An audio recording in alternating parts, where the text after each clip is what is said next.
Hello everyone, welcome to Arohan civil service institute.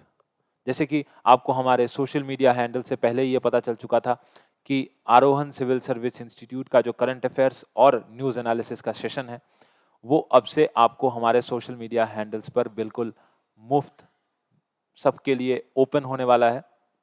उसी को मद्देनजर रखते हुए आज मैं लेकर के आया हूँ 1 जून 2023 का करंट अफेयर्स और न्यूज़ एनालिसिस, जिसका पीडीएफ आपको हमारे वेबसाइट में मिल जाएगा, जिसका लिंक मैं आपको डिस्क्रिप्शन में प्रोवाइड कर दूंगा।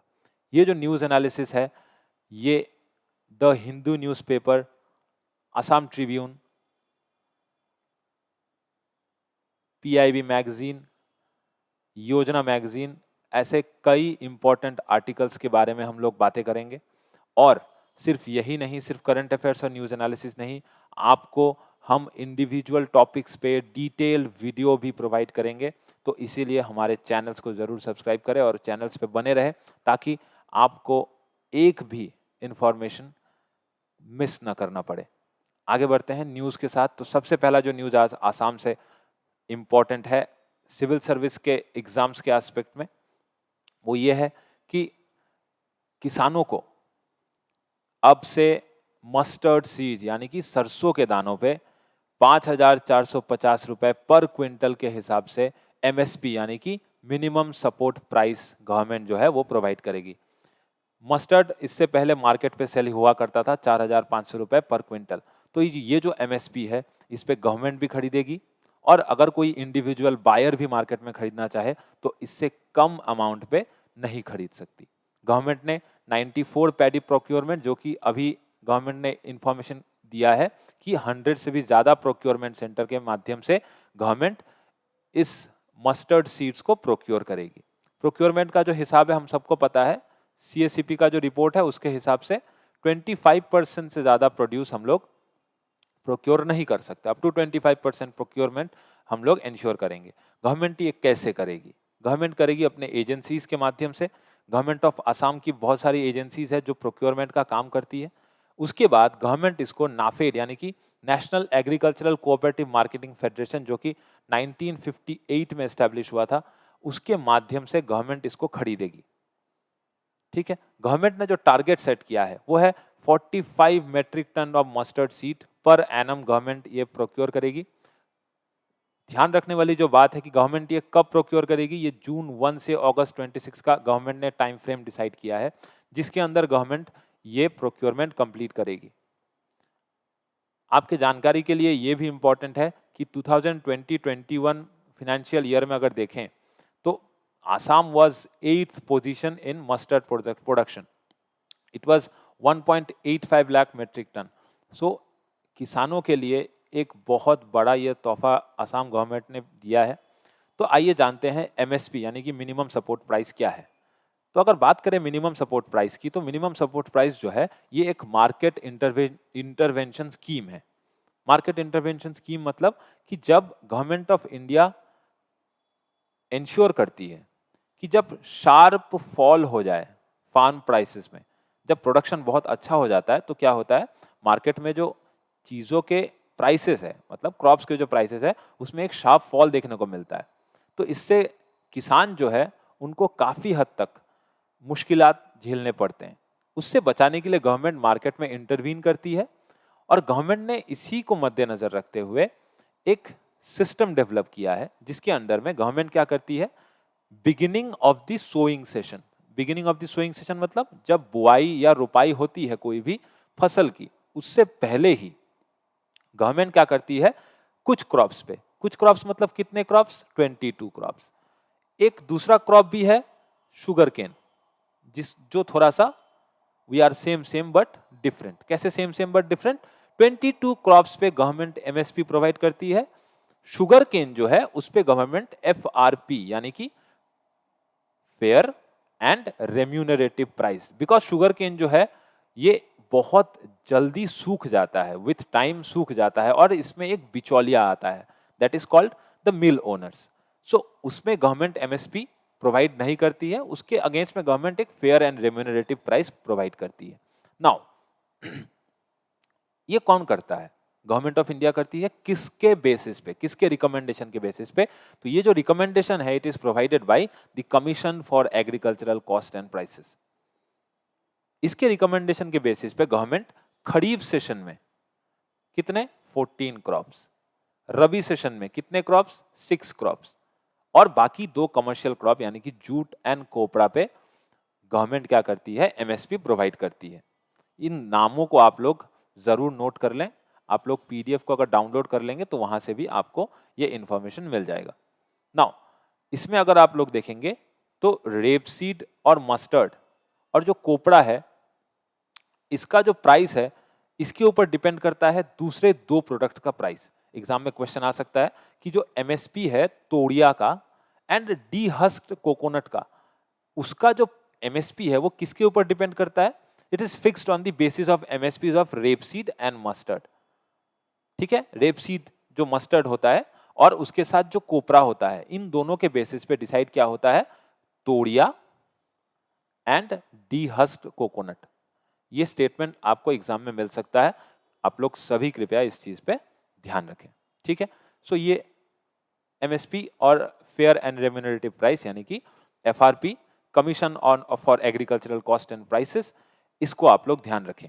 अभी एमएसपी रिलेटेड आपको मेंस पे क्वेश्चन मिल सकता है जिसमें आप लोगों को बहुत सारे इश्यूज एड्रेस करने पड़ सकते हैं। फॉर एग्जांपल कि एमएसपी क्या एक सॉलिड उपाय हो सकता है फार्मर्स के इनकम को बढ़ाने के लिए? अभी अगर आप लोग देखें तो फाइनेंशियल ईयर 2023-2024 में गवर्नमेंट ने बहुत सारे जो फसलें हैं उनके एमएसपी बढ़ाए हैं, लेकिन जो किसान है वो कहते हैं कि ये हम लोगों को फायदा कुछ पहुंचेगा नहीं। उसका कारण ये है कि जो फर्टिलाइजर्स हैं उसके प्राइसेस बढ़े हैं, जो रॉ मटेरियल्स यूज होते हैं खेती में, जो सीड्स के प्राइसेस हैं, सभी प्राइसेस बढ़े हैं। उसके हिसाब से जो मेरा एमएसपी है वो ठीक ठाक से एडजस्ट नहीं किया जाता है। सो एमएसपी को लेकर के काफ़ी सारे इश्यूज हैं, इसको एड्रेस करना भी ज़रूरी है। मैं एमएसपी पे एक वीडियो ज़रूर बनाऊंगा, हमारे चैनल पे भी एक वीडियो पड़ा हुआ है पहले से, आप लोग उसको भी देख सकते हैं। मैं एमएसपी पे एक ज़रूर नया वीडियो लेकर के आऊँगा। आगे बढ़ते हैं दूसरे आर्टिकल पे। तो जो सबसे पहला चीज़ है असम रिलेटेड जो एक दूसरा इंफॉर्मेशन है, दैट इज कि गुवाहाटी और सिलचर के बीच में जो सेकेंड फ्लाई बिग का जो इनिशिएटिव है, जो फ्लाई बिग एयरलाइंस है उसने गुवाहाटी और सिलचर में के बीच में जो फ्लाइट है वो शुरू कर दिया है। 1 जून यानी कि आज से कमर्शियली ये फ्लाइट शुरू हो जाएगी। और इसमें सबसे मज़ेदार बात यह है कि हम लोगों को फ्लाइट्स पे ध्यान कम देना है, हम लोगों को देना है कि इस फ्लाइट्स का ऑपरेशन जो है वो कैसे किया जाता है।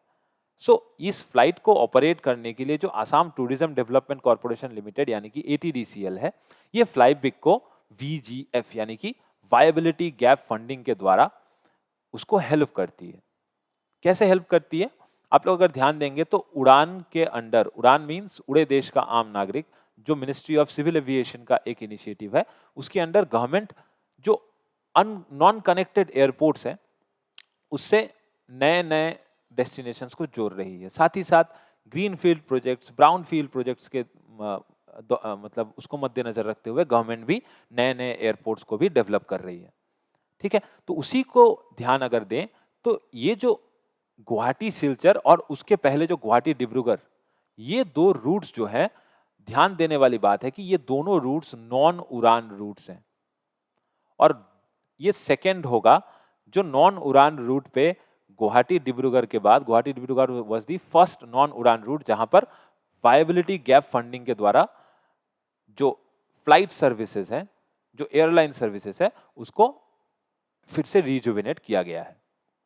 ठीक है, इससे पहले गवर्नमेंट ने उड़ान प्रोग्राम के अंडर में अगर हम लोग देखें तो नॉर्थ ईस्ट का जो एयरपोर्ट्स है, for example Ziro in Arunachal Pradesh, Shillong in Meghalaya, Imphal in Manipur and Aizawl in Mizoram, तो इन जगहों को भी जोड़ने का काम किया है गुवाहाटी से और देश के बाकी सारे शहरों से भी। तो उड़ान को डिटेल में हम लोग पढ़ेंगे। उड़ान स्कीम आगे भी पहले भी पढ़ चुके हैं, जो हमारे क्लासेस को रेगुलर फॉलो किए हैं पहले हम लोगों ने उड़ान पे एक डिटेल वीडियो बनाया है। तो बात करते हैं ये वीजीएफ क्या है, ये वायबिलिटी गैप फंडिंग ये क्या है। सबसे पहली बात है ये गैप है किसमें? ये जो गैप है ये किसी एक प्रोजेक्ट की फिनेंशियल स्टेटस, किसी एक प्रोजेक्ट की फिनेंशियल स्टेटस और इकोनॉमिक और इसके साथ साथ उसकी जो एक्चुअल फीजिबिलिटी है, इन सभी के बीच का जो गैप है उसको मिटिगेट करने की कोशिश करती है। कैसे? ग्रांट्स के द्वारा। कैसी ग्रांट प्रोवाइड करती है?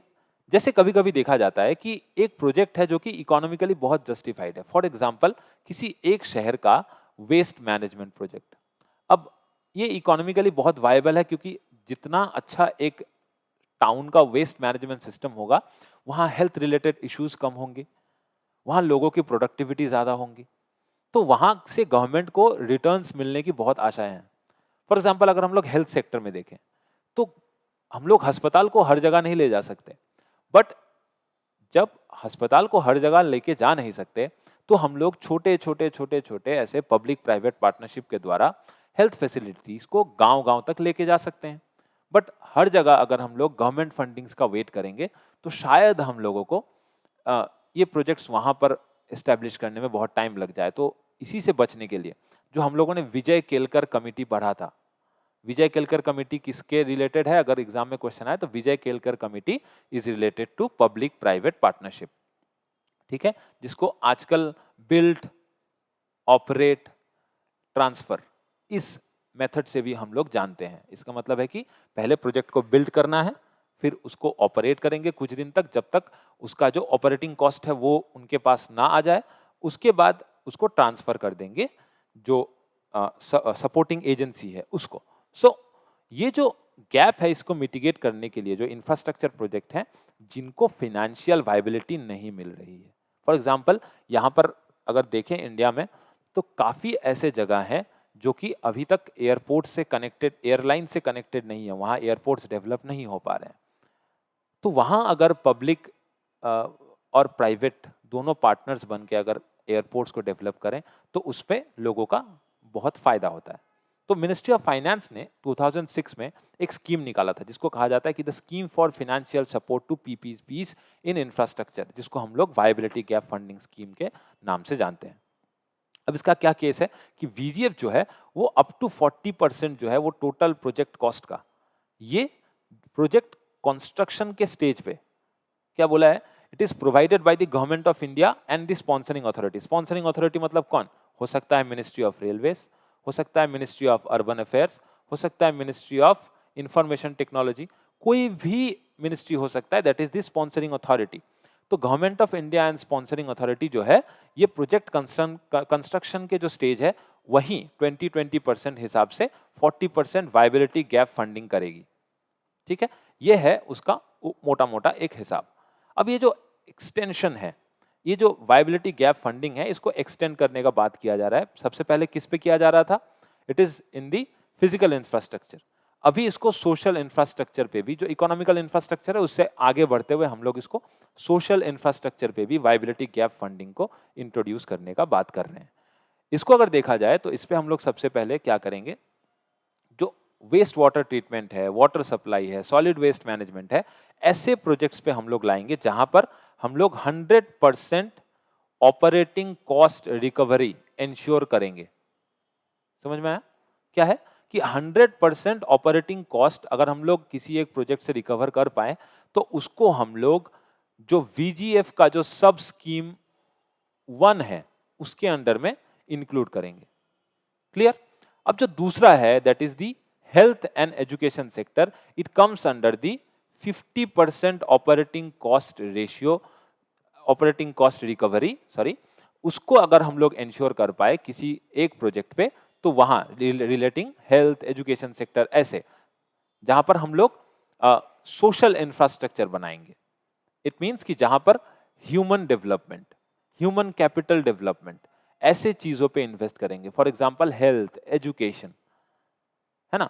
तो वहां पे ये 100% ओसीआर जो कि सब स्कीम 1 में आएगा, और जो मेरा ये 50% ओसीआर है यानी कि ऑपरेटिंग कॉस्ट रिकवरी, जहां पर एस्टेब्लिश हो जाए वहां पर हम लोग सब स्कीम 2 के प्रोजेक्ट्स को भी लाएंगे। किसके रिलेटेड?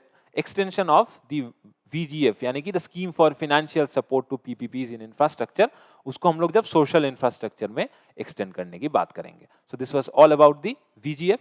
आप लोग इसका जब पीडीएफ आपको मिल जाए तो आप लोग इसको फिर से एक बार रिवाइज कर सकते हैं, इसके रिलेटेड क्वेश्चंस भी आप लोग कर सकते हैं।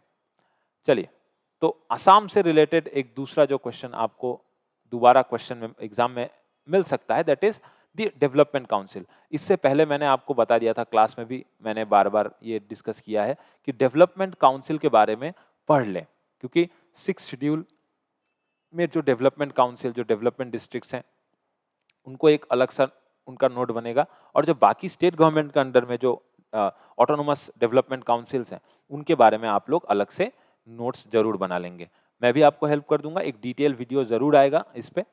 जो क्लास का जो वीडियो रिकॉर्डिंग है, मैं उसको ओपन करने के लिए देख रहा हूँ कि अगर ओपन करा जाए तो उसको आप लोगों का बहुत हेल्प हो जाएगा वो, ठीक है। सो न्यूज़ क्या है? The news is that Assam cabinet ने आदिवासी वेलफेयर एंड डेवलपमेंट काउंसिल का जो डिसीजन एस्टैब्लिश करने का जो डिसीजन है, वो कैबिनेट ने पास कर दिया है। अब ये किसके ऊपर बेस्ड है? It is based on the Adivasi accord जो साइन हुआ था सितंबर 15, 2022 में। क्या था उसमें? It was a tripartite piece agreement. किसके किसके बीच में? एग्जाम में स्टेटमेंट आ सकता है, what who were the parties in the Adivasi Accord 2022? Yeah, which of the following states has successfully signed the Adivasi Accord with the center and the Adivasi outfits? अब कितने आदिवासी outfits थे? There were 8 Adivasi rebel outfits. उसमें अलग अलग groups थे, उसके factions थे, तो सबको मिला करके गवर्नमेंट ने एक आसाम गवर्नमेंट, सेंट्रल गवर्नमेंट और आदिवासी रेबल आउटफिट्स तीनों ने मिलकर के एक ट्राइपार्टाइट एग्रीमेंट साइन किया था, जिसपे protection of ethnic, cultural, social identity का बात किया गया था, इंसर्जेंसी से दूर रहने का प्रॉमिस किया गया था आदिवासी रेबल आउटफिट्स की तरफ से। सो इसी तरीके से उनका ओवरऑल डेवलपमेंट जो है वो एंश्योर करने का बात उसमें किया गया था। तो अगर बात करें हम लोग पीस अकॉर्ड्स की, तो जो बोडो पीस अकॉर्ड्स है, इसको एनडीएफबी यानी कि national democratic front of Bodoland, इसके साथ साइन किया गया था 2020 में, जनवरी 2020 में। उसके बाद 2021 सितंबर 2021 में एक ट्राइपार्टाइट एग्रीमेंट साइन किया गया था, किसके साथ? 5 कार्बी इंसर्जेंट्स ग्रुप के साथ। किसके लिए? कार्बी आंगलोंग रीजन में पीस के लिए। अब गवर्नमेंट जो है ये 2025 तक जो नॉर्थ ईस्ट है उसको इंसर्जेंसी फ्री रीजन बनाने की कोशिश में लगी हुई है। इसी को मद्देनजर रखते हुए हिमंत विश्व शर्मा ने इस बात को कहा है कि इसके बाद गवर्नमेंट दिमा हसाऊ में जो इंसर्जेंट फैक्शंस है उसके साथ भी बातचीत के माध्यम से, डायलॉग्स एंड डिप्लोमेसी के माध्यम से जो पीस एग्रीमेंट्स है उसको इंश्योर करेगी, ठीक है। So this was all about the Adivasi welfare and development council. जो डेवलपमेंट काउंसिल वाला जो वीडियो है वो मैं आपको नेक्स्ट क्लास में मैं बता दूंगा उसके बारे में अपडेट, या आपको हमारे यूट्यूब चैनल में उसका लिंक जरूर मिल जाएगा, ठीक है। बात करते हैं इंडियन पर्सपेक्टिव की।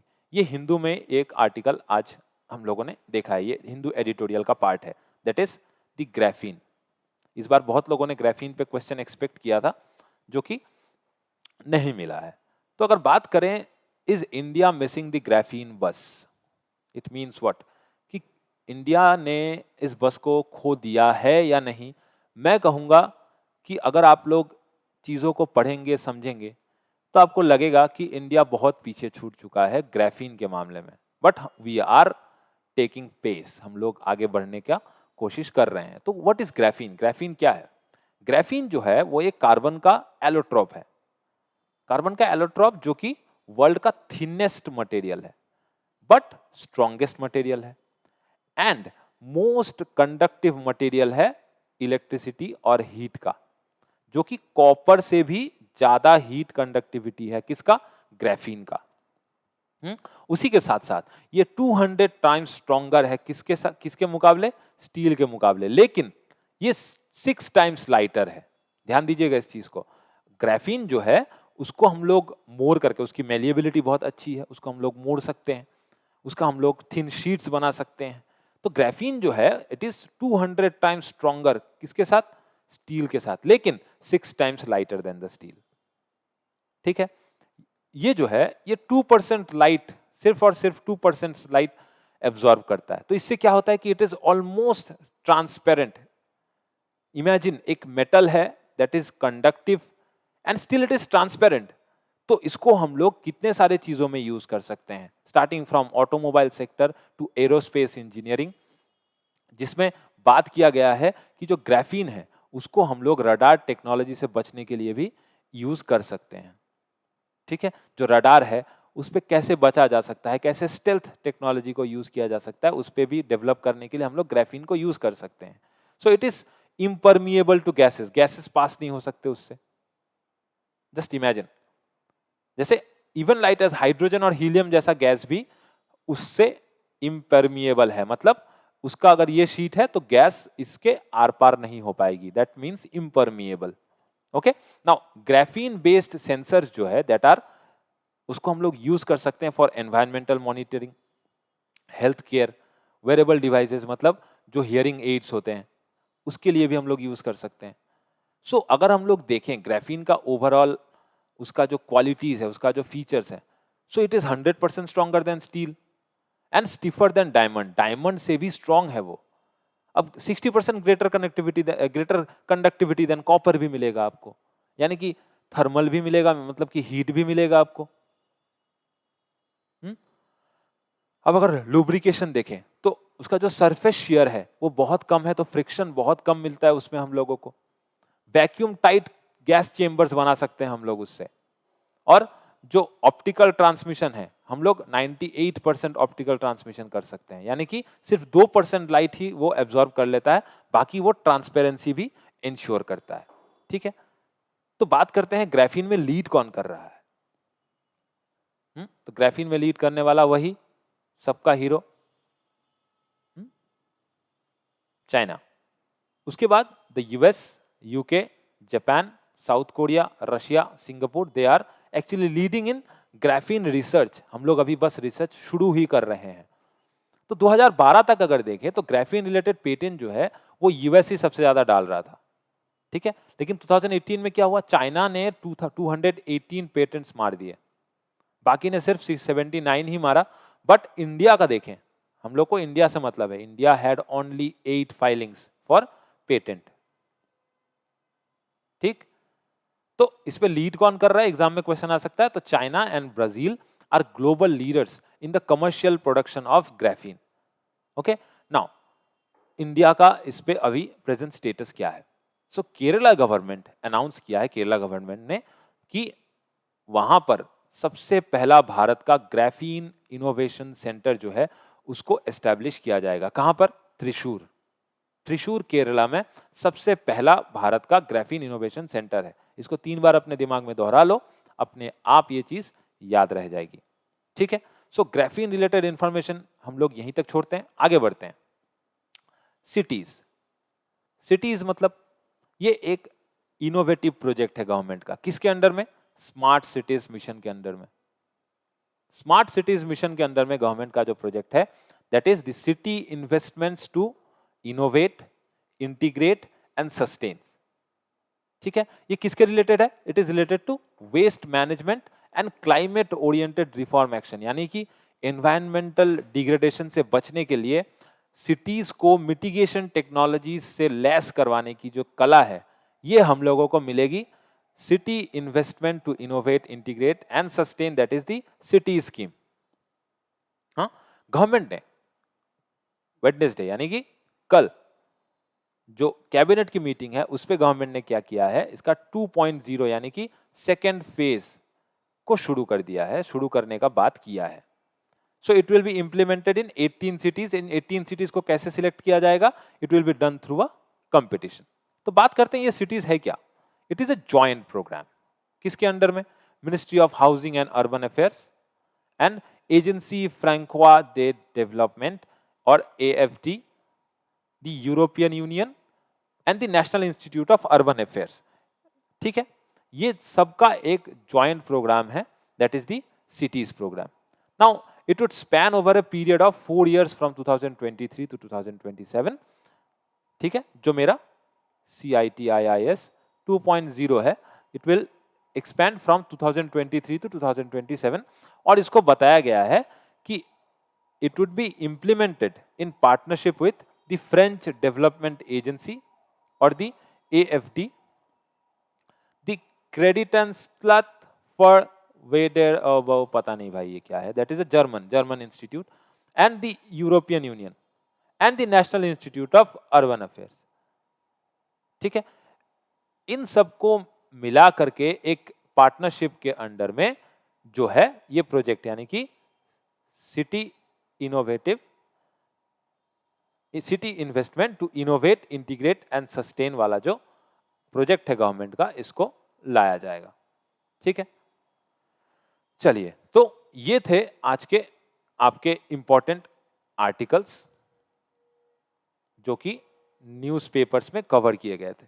न्यूज़पेपर से बाहर भी जो आपको आर्टिकल्स मिलेंगे, पीआईबी के जो वीकली मैगजीन आते हैं उसके बारे में भी हम लोग बातें करेंगे। इसके अलावा योजना मैगजीन जब जब आएंगी उसके जो इंपॉर्टेंट आर्टिकल्स है उसके ऊपर भी हम लोग इंडिविजुअल वीडियोस आपको प्रोवाइड करेंगे।